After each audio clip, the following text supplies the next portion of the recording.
Hello everyone, आपण पाहत आहोत थर्मल इंजिनिअरिंग. थर्मल इंजिनिअरिंग मध्ये आपण पाहत आहोत लेक्चर नंबर 1, टाइप नंबर 1 चे प्रॉब्लेम. टाइप नंबर 1 मध्ये आपलं जे युनिट नंबर 4 आहे, रेट ऑफ हीट फ्लो, त्यामध्ये आपण कॅल्क्युलेट करतोय. युनिट नंबर 4 मध्ये आपण how to calculate the rate of heat flow. Rate of heat flow कसं कॅल्क्युलेट करावं ते आपल्याला इथे पाहायचंय. ठीक आहे, त्यासाठी टाइप नंबर 1 चे प्रॉब्लेम आहे. या युनिट मध्ये फक्त एवढ्या एकाच टाइपचे प्रॉब्लेम आहेत आणि या टाइपचा प्रॉब्लेम येणार म्हणजे येणार. आयदर तो 6 मार्क्सला येईल किंवा 4 मार्क्सला येईल. तर आजच्या लेक्चर मध्ये ते 6 किंवा 4 मार्क्स आज पक्के होणार. चला मग फाइंड आउट करूया rate of heat flow. Here is the question number 1. हा तुमचा क्वेश्चन नंबर 1 आहे, जो 3 वेळा एक्झामला आलाय, 3 टाइम्स इन एक्झाम. ओके, कळेल कसं बरं? या टाइपचा प्रॉब्लेम आहे, लिहिलेला असेल. रेट ऑफ हीट फ्लो शब्द आला की या टाइपचा प्रॉब्लेम आहे. लिहिलंय पहा, determine the rate of heat flow. म्हणजे तुम्हाला rate of heat flow find out करायचा आहे थ्रू द बॉयलर वॉल. कशाचा rate of heat flow? Boiler आहे, बॉयलरची वॉल आहे. तर त्या बॉयलर वॉल मधून आतून बाहेर हीट चालली आहे. बॉयलरच्या आतून बाहेर हीट काय होते? ट्रान्सफर होते. तर त्या बॉयलरच्या वॉलचं तुम्हाला फाइंड आउट करायचं आहे रेट ऑफ हीट फ्लो. बर, बॉयलरची वॉल जी ती कशाची आहे? स्टीलची. त्या स्टीलच्या मटेरियलची थिकनेस किती आहे? 3 सेंटीमीटर. आणि त्याच्यावरती इन्सुलेशन केलेलं आहे. इन्सुलेटिंग मटेरियलचं इन्सुलेशन आहे स्टील वरून. त्या इन्सुलेशनची थिकनेस आहे 0.5 centimetre. The thickness of wall, वॉलची थिकनेस जी आहे, त्या बॉयलर वॉलची जी थिकनेस आहे, त्या वॉलच्या आतल्या बाजूने म्हणजे बॉयलरच्या आतमध्ये जे टेम्परेचर आहे ते 300 डिग्री सेल्सिअस आहे. आणि temperature on the outside surface, आणि त्या बॉयलरच्या बाहेरच्या बाजूने जे हीटचं टेम्परेचर आहे ते 50 डिग्री सेल्सिअस आहे. बरं, तर काढा बरं रेट ऑफ हीट फ्लो किती होतं? आतलं टेम्परेचर 300, बाहेरचं 50 डिग्री. मग त्यांनी सांगितलं के ची value, K for steel. Heat फ्लोचा कोएफिशियंट आहे, coefficient of heat flow.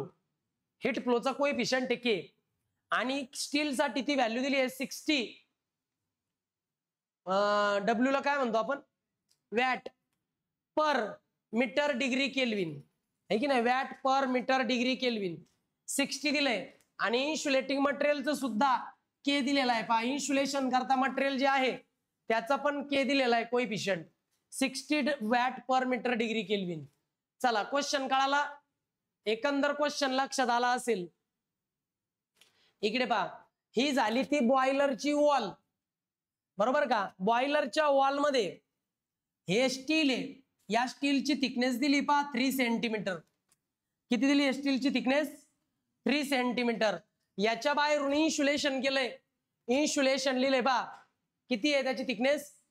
0.5 centimetre. थिकनेसला L1 L2 म्हणावं, T1 T2 नाही. L1 is the thickness of the material. यात काय डाऊट? ओके, या बाजूचं स्टील आहे, या बाजूचं इन्सुलेशन आहे. जेव्हा आता हा भाग आहे बॉयलरच्या आतला भाग, हा भाग आहे बॉयलरच्या बाहेरचा भाग. तर हा बॉयलरचा आतला भाग आहे. या साईडचं टेम्परेचर म्हणजे T1 किती आहे? T1 300 degree Celsius. पण आपण डिग्री सेल्सिअस मध्ये फॉर्म्युल्यात लिहित नाही, आपण कशात लिहितो? केल्विन मध्ये. केल्विन मध्ये कन्वर्ट करायला काय करायचं? +273 करायचं. किती येईल? 573 degree kelvin. This is the value of T1. T1 ची व्हॅल्यू म्हणजे बॉयलरच्या आतलं टेम्परेचर डिग्री मधून केल्विन मध्ये कन्वर्ट केलं. हे काय? आता टेम्परेचर इथून इकडे ट्रान्सफर झालं आणि इकडे बाहेर आलं. बाहेरचं टेम्परेचर किती आहे? 50 डिग्री सेल्सिअस. याचं केल्विन मध्ये करायला 273 ऍड करा, किती येईल? 323 डिग्री केल्विन. हे आलं तुमचं T3. T1 आणि T3 in side temperature, out side temperature दिलंय. आता आपल्याला पाहायचं इथून जेव्हा इथं येईन तेव्हा इथून इथं आल्यानंतर लक्षात ठेवा, इथं टेम्परेचर तेवढंच आहे जेवढं आत आहे. इथं T1 आहे, इथं पण T1च आहे, बरोबर ना? कारण मटेरियल तेच आहे ना जे कॉन्टॅक्ट मध्ये हीटच्या. या हीटच्या कॉन्टॅक्ट मध्ये हे मटेरियल आहे, याचं याचं टेम्परेचर सेम आहे. टेम्परेचर कधी बदलन? जेव्हा दोन मटेरियलचा हे येतो जंक्शन, दोन मटेरियलचा हा जंक्शन आहे, इथं टेम्परेचर इथून पुढे बदलन. कारण मटेरियल बदललं ना, आणि इथून पुढे परत जंक्शन आला, इथून पुढे परत टेम्परेचर बदललं. बरं, त्यानंतर दिलंय coefficient of rate of heat flow K1 स्टीलचा दिलेला आहे, स्टीलला काय म्हणू मी 1, आणि rate of heat flow for insulating material, इन्सुलेटिंगला काय म्हणू 2. त्याच्या व्हॅल्यू दिल्या 60 आणि 60. हा झाला गिवन डाटा. आता विचारलं काय, टू फाइंड, आपल्याला विचारलंय rate of heat flow means rate of heat flow per metre square. इकडे बघा, हीट फ्लोचा रेट काढायचा पर मीटर स्क्वेअरला, Q अपॉन ए विचारलाय. मला वाटतं तुम्हाला आहे ना गिवन डाटावरून काय दिलंय आणि काय विचारलंय हे कळालं असेल. हे लिहून घ्या, डाऊट आल्यास विचारा. चला, झाला असेल बाळांनो लिहून.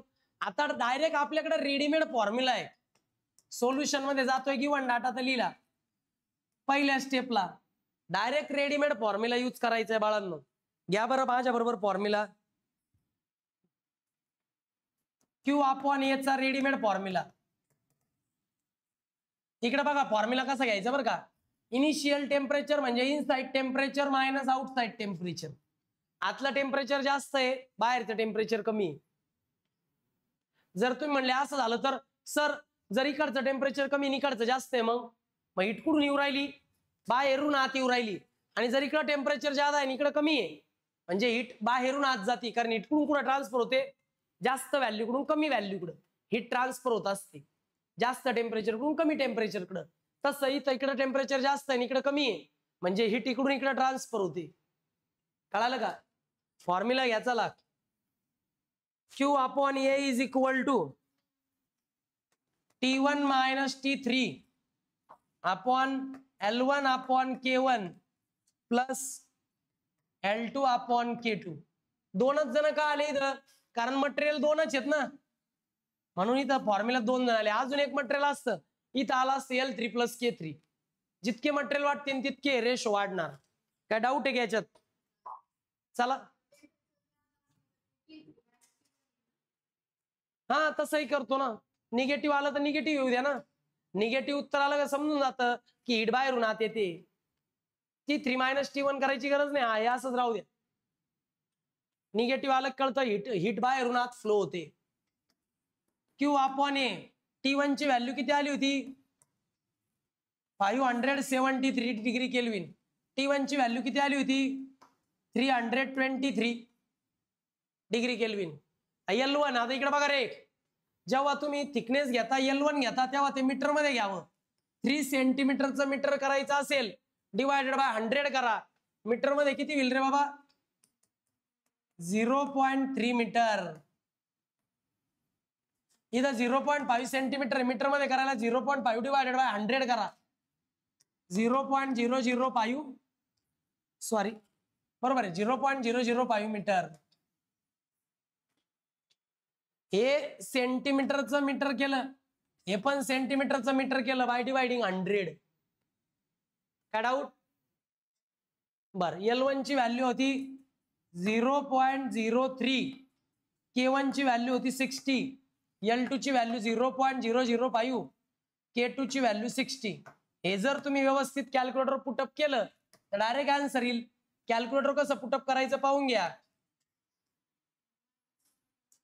ब्रॅकेट करायचा 573 मायनस 323 डिवायडेड बाय 2 ब्रॅकेट करा 0.03 divided by 60 plus again 0.005 divided by 60.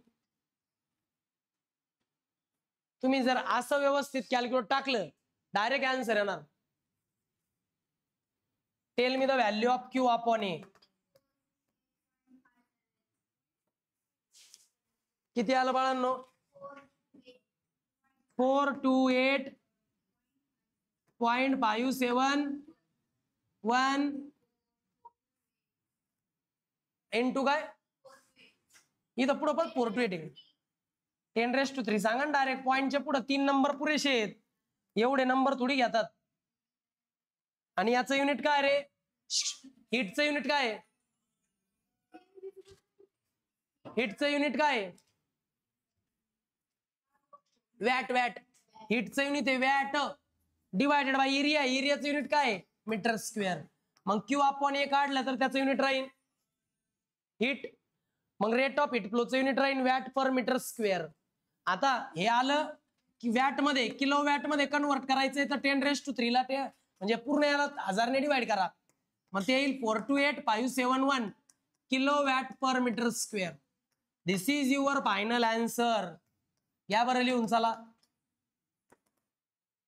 एवढं लिहून घ्या, डाऊट आल्यास विचारा.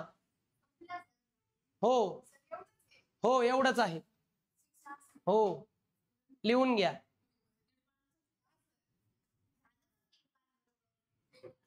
घ्या लिहून. चला बाळांनो हे लिहिलं असेल. अतिशय इझी असे प्रॉब्लेम्स आहेत. आता आपण जो प्रॉब्लेम पाहिला त्यामध्ये 2 हे होते जंक्शन होते. आता आपण जो नेक्स्ट प्रॉब्लेम पाहतोय त्यामध्ये बाळांनो असे 3 जंक्शन येतात. जंक्शन कोणकोणते आहेत?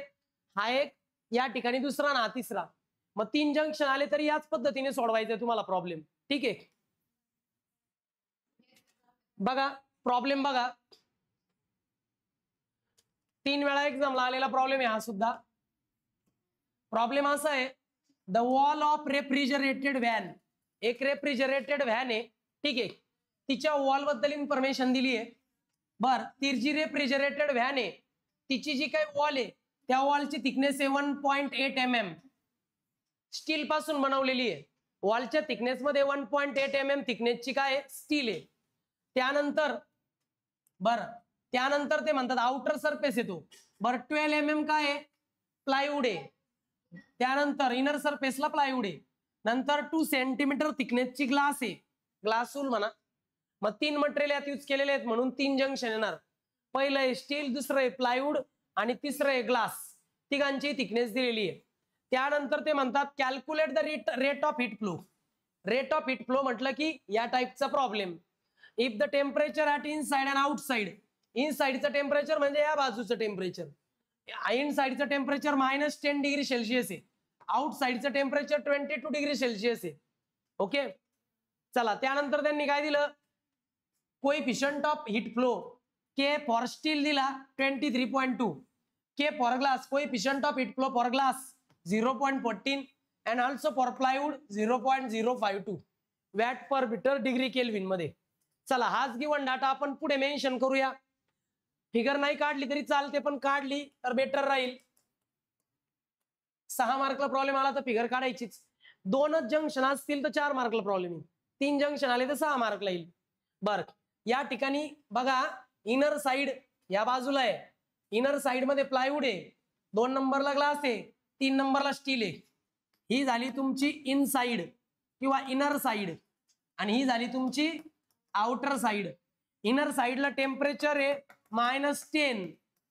याचं डिग्री सेल्सिअस मध्ये केल्विन मध्ये करायला 273 ऍड करा. 263 degree kelvin is the inner temperature. इनसाइडचं टेम्परेचर झालं T1. आउटरचं टेम्परेचर या ठिकाणी 22 आहे. यामध्ये 273 ऍड करा. या ठिकाणी तुम्हाला भेटेल 295 डिग्री केल्विन. मग इनसाइडचं टेम्परेचर आहे ते -10 डिग्री सेल्सिअस. आउटसाइडचं टेम्परेचर आहे 295 डिग्री केल्विन. इथपर्यंत क्लिअर? अरे बाळा 270 जर प्लस केले तर प्लस होईल ना ते. हा हे प्लस आहे आणि हे मायनस आहे. हे कॅल्क्युलेटर केलं की प्लस मध्ये आन्सर येतं. मायनसचं असं काही नाहीये. येऊ द्या काही येऊ द्या जे येईल आन्सर ते वापरायचं. आन्सर काय येतं हे सर्वस्वी डिपेंड आहे. कळतंय का? व्हॅल्यू काय दिल्या त्याच्यावर. व्हॅल्यू ज्या दिल्या त्याच यूज करायच्यात. आता इकडे लक्ष द्या. प्लायवूड आहे. प्लायवूडची थिकनेस दिली 10 mm. ग्लासची थिकनेस दिली 20 mm. स्टीलची थिकनेस दिली 1.5 mm. ओके 20 mm मीन्स 2 सेंटीमीटरच असतं. त्यामुळे त्याला 20 mm केलं. mm चं मीटर मध्ये कन्वर्ट करू शकतो आपण डिवायडेड बाय 100 करून. मी म्हणतो प्लायवूडला 1, ग्लासला 2, स्टीलला 3. मग प्लायवूडचा कोएफिशियंट आहे 23.2, ग्लासचा आहे 0.14 आणि याचा किती आहे स्टीलचा 0.052. या ठिकाणी थोडं रिव्हर्स झालेलं आहे.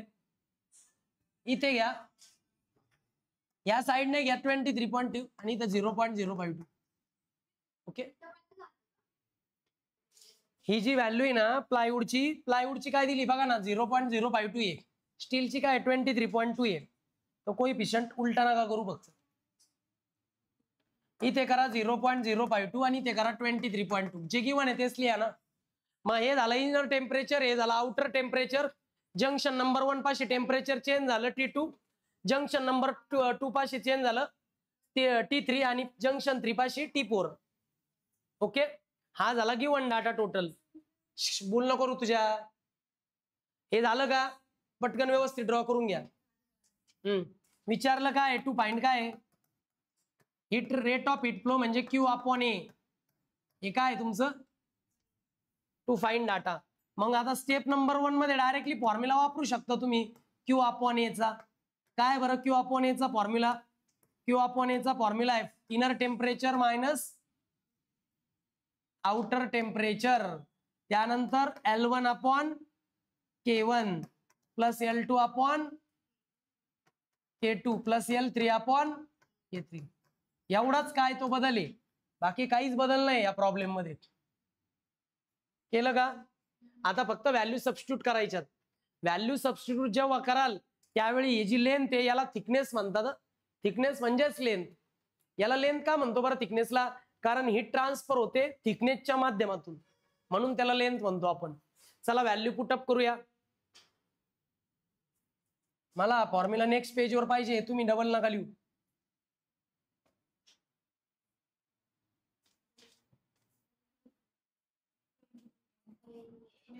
चला Q/A is equal to T1 ची व्हॅल्यू 263, T4 ची value 295 divided by bracket L1 ची व्हॅल्यू होती 10 mm डिवायडेड बाय 100 करा 0.01 किती आहे? नाही 10 mm च जेव्हा तुम्ही मीटर करता ना तेव्हा 1000 ने डिवाइड करायचंय ना. mm च मीटर करताना 1000 ने डिवाइड करा, सेंटीमीटरचं मीटर करताना 100 ने डिवाइड करा. मग 0.01 K1 प्लायवूड साठी काय होता 0.052 होता ना. त्यानंतर होतं ग्लासची व्हॅल्यू 0.14 होती ना. किती होती? नाही 14 नव्हती, 20 mm होता. 20 mm ला 1000 ने डिवाइड केलं 0.02 मीटर येईल पहा. मग 0.02 इज द L2. K2 ची व्हॅल्यू 0.14 होती. हा L3 ची म्हणजे स्टीलची थिकनेस काय होती 1.8 mm होती का? 5 का 8? ओके 1.5 घ्या डिवायडेड बाय 1000 करा, किती होईल ते 0.0015. 0.0015 डिवायडेड बाय 23.2. हे कॅल्क्युलेट टाकता येईल का? सांगू कसं टाकायचं? टाका मग direct and tell me the answer for A. Q/A. Minus answer minus मध्ये येतं कारण इनिशियल टेम्परेचर कमी आहे आणि आउटर टेम्परेचर मात्र जास्त आहे. बघा काय आन्सर येते. 3-4 वेळा एक्झामला आलेला प्रॉब्लेम आहे. येऊ द्या ना मग, किती आलं सांगा.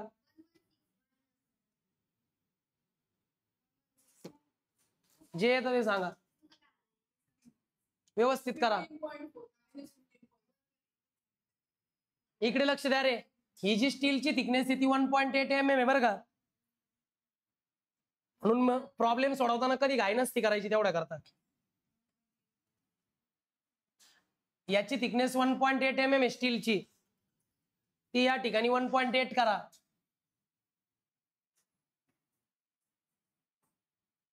घाई करू नका रे, सावकाश करा. तुम्हाला घरी सोडणारच मी. सांगा किती येत आता. याचा आन्सर येईल वॅट पर मीटर स्क्वेअर मध्ये. व्यवस्थित कॅल्क्युलेट करा आणि सांगताना मला सांगत जा सर सांगते मी. पटापटा उत्तर नका फेकू नुसते.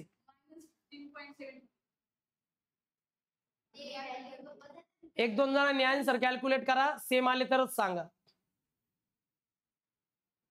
हा कॅल्क्युलेटर कसं टाकायचं सांगतोय घ्या बरं. असं करा 263 मायनस 295 डिवायडेड बाय 2 ब्रॅकेट घ्या, 2 ब्रॅकेट 0.01 डिवायडेड बाय 0.052 मध्ये प्लस घ्या, अगेन 0.02 डिवायडेड बाय 0.14 मध्ये परत प्लस घ्या, तिथून पुढे हे परत ब्रॅकेट घ्या 0.0018 थांब 23.2 आणि डबल ब्रॅकेट कंप्लीट. जर असं तुम्ही कॅल्क्युलेटर टाकलं दिसतंय असं एकदम तर डायरेक्ट आन्सर येईल. आणि आता सांगा काय आन्सर आलं. आता सेम यायला पाहिजे सगळ्यांचं. मी जसं कॅल्क्युलेटर टाकायचं दिलंय तसंच टाका बरोबर.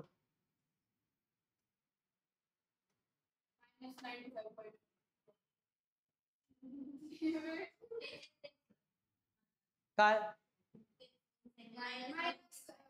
-95.45 पुढं 453 ना -95.453.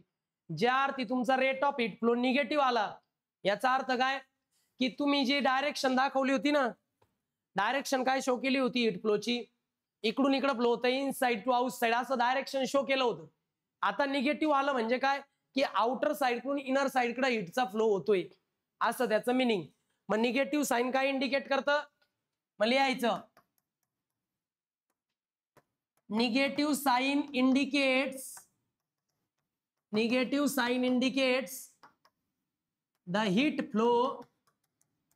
the heat flow is from outer to inner surface. Negative sign असं सांगते की जो काही रेट ऑफ हिट फ्लो आहे तो बाहेरच्या सरफेस कडून आतल्या सरफेस कडे होतोय. जर पॉझिटिव्ह आला असतं तर मग इनर टू आउटरच आहे निगेटिव्ह साइन. म्हणून तुम्हाला म्हटलं जे काही व्हॅल्यू त्या देतील त्याच व्हॅल्यू इथे कंटिन्यू करायच्या, काही चेंज करायचं नाही. समजलं. कॅल्क्युलेटर कसं टाकायचं एक्झामला नका लिहू. ठीक आहे चालेल. इथे प्रॉब्लेम संपला. याची प्रॅक्टिस करा. डाऊट आल्यास नेक्स्ट लेक्चरला विचारा. Okay bye.